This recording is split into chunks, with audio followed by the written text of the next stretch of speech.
Balan Wonderworld. Not good. Very Balan Wonderworld. Not good. Very bad. Okay.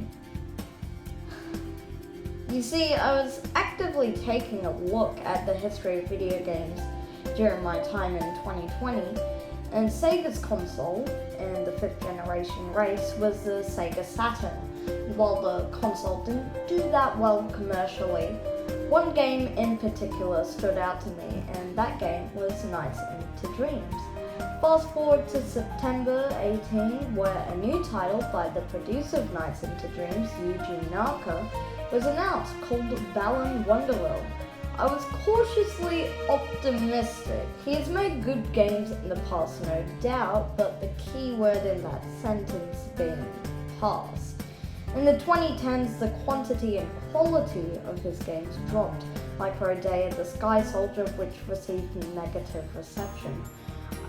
Even though, Rodea the Sky Soldier wasn't that good, I really hope that this game would be good. And then on January 29th, 2021, just saying that date gives me Vietnam War flashbacks, the demo released. It wasn't good.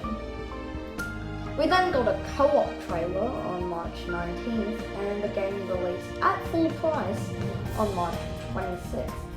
Note that these problems are regarding the Nintendo Switch version of Balan Wonderworld. This is the only current gen console I have, the only platform it's on that I have. And I imagine that most of the audience for this game would be Switch users, like platform is popular with the Nintendo crowd. Some of the problems are also on other versions, but some of them are not. Like, obviously, stuff like graphics would be Switch specific, but stuff like core gameplay fundamentals would be across all platforms. Now, let's dive right into the review. The graphics are a little bit more optimized than the demo, but far from the potential that is possible on the Switch. The anti-aliasing and low-resolution character models are really bad, and the run animations just don't match the flow of the game. The frame rate is terrible. It barely ever meets the 30 FPS cap on the Switch, and most of the time it goes into the 10 to 15 FPS range. However, the animated cutscenes are good. They pop and they generally just look clean.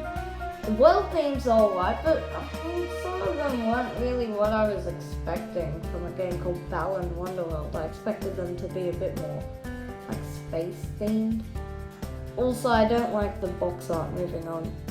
The controls of Balan Wonderworld are stiff, and the moveset is just so basic and bland. You can literally just jump and move.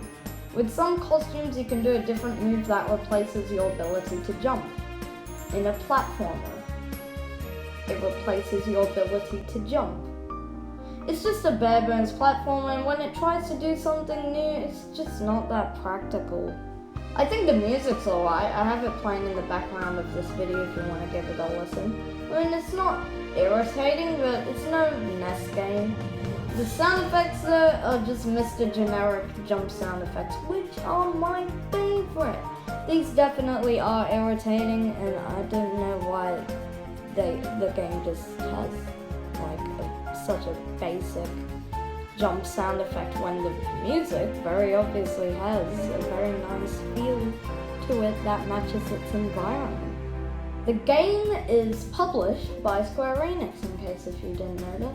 So what does that mean? It has a story, and a confusing one at that. Balan Wonderworld mostly takes place in the Balan Theatre, a magical realm overseen by the mysterious Balan. The Balan Theatre appears when someone's heart loses its balance and it connects to Wonderworld, a realm merging reality and fantasy created from memories and hearts. The protagonists are two children named Leo Craig and Emma Cole.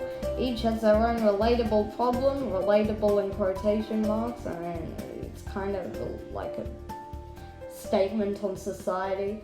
Leo isolates himself from social contact due to an argument with a friend years ago, while Emma suffers from anxiety about what others might be saying behind her back. Both are drawn into the Balan Theatre and travel through 12 worlds born from the hearts of troubled adults and children alike. Leo and Emma are opposed by Lance, a counterpart to Balan, who commands the Nagati, monsters born from the darkness of Wonderworld's visitors. We're just going to have a spoiler warning here. Some of the endgame plot will be discussed here. I mean, if you're not going to play the game, it's perfectly fine, but if you're planning on playing the game and enjoying the story there is, you might want to just skip ahead. After completing all 12 worlds and freeing the inhabitants of their burdens, Balan opens a portal for the chosen character to fight Lance. Upon his defeat, Lance is briefly shown in his true, less menacing form before the Nagati drag him into their realm. Balan then bids farewell to all of Wonderworld's visitors, though Leo and Emma's farewell is touching enough that he sheds a tear and shows them his real form, a human-like being similar to Lance in appearance. Leo and Emma are returned to the real world and face their problems. Leo connects with the dancing group he had previously shown, while Emma learns of the birthday party thrown for her that her servants were keeping secret. The ending credits show stills of Wonderworld's visitors reuniting in the real world, watched over by Balan. And yes, I did take that from Wikipedia, because in the game, do you really think it made that much sense? I mean, even reading it off Wikipedia doesn't make that much sense either. And I mean, the demo obviously doesn't include the whole game, so I would have to do some of my favorite passion regardless. The story is told through cutscenes, and I like how they look. However, the way the game tries to tell its story is kind of confusing and ineffective. Man, I don't know if this game is good or not.